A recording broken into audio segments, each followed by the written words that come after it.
to the Barkha Chulani channel. I hope all of you watching are safe and well. Since the last few months, besides the pandemic, there has also been a silent epidemic, which no one has really noticed.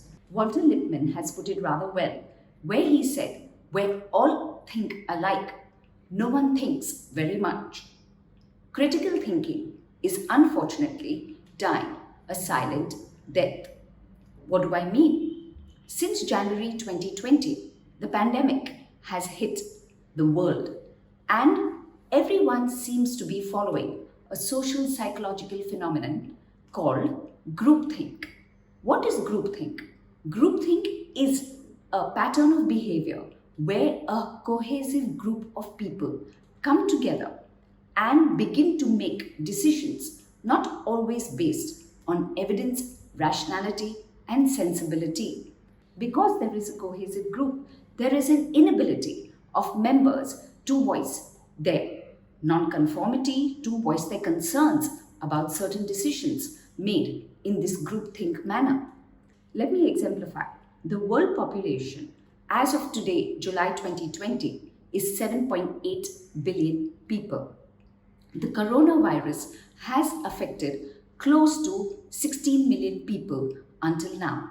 That is a rate of 0.2% of the world population.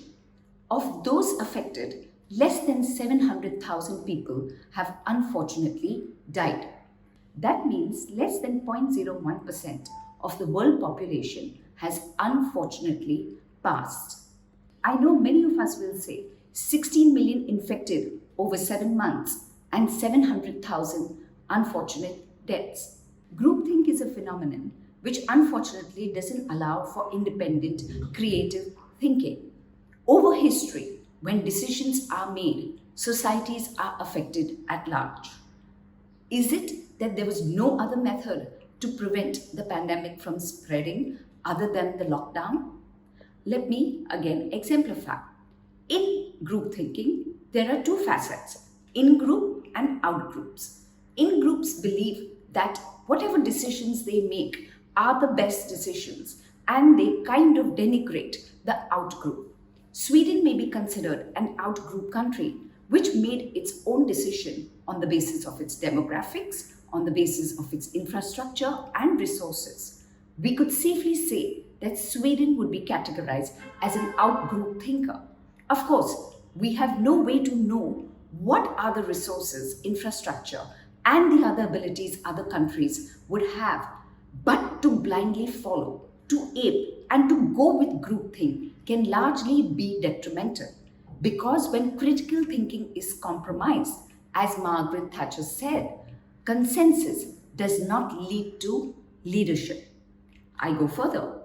Groupthink usually takes place when there is a cohesive unit of people coming together believing in the illusion of invulnerability. That means their belief is that their decisions are unilaterally correct.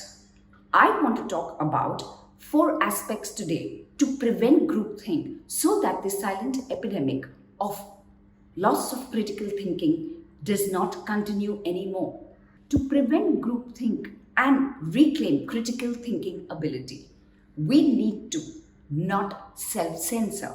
That means we need to have the courage to say what we think on the basis of evidence which may be non-conforming to the group at large and take the risk of being an out-grouper, so to speak. 2. Let's break the illusion of morality. All decisions are not about only being right. There are decisions that are also made about being ethical. When we have to make ethical decisions, there are again 4 aspects to consider. Number 1, gather facts. Number 2, decide what are the ethical rules. Number 3, understand who at large are going to be affected by the decisions you make. And number 4, be prepared and know the ethical consequences of those decisions. Point 3, stop rationalizing. Admit mistakes and errors of judgment and change course according to new data. Point 4, allow non-conformity. Just because I think different does not make me any less scared of the virus. When I decide to use my thinking cap and put on my critical thinking abilities, I'm not being disloyal or reckless.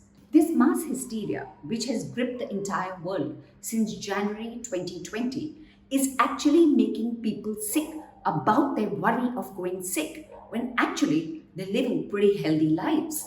So do put on your thinking cap and do not accept groupthink. Think for yourself, even if it's non-conformist thinking, and make decisions in the light of evidence. Thank you for watching the Varkha Chulani channel.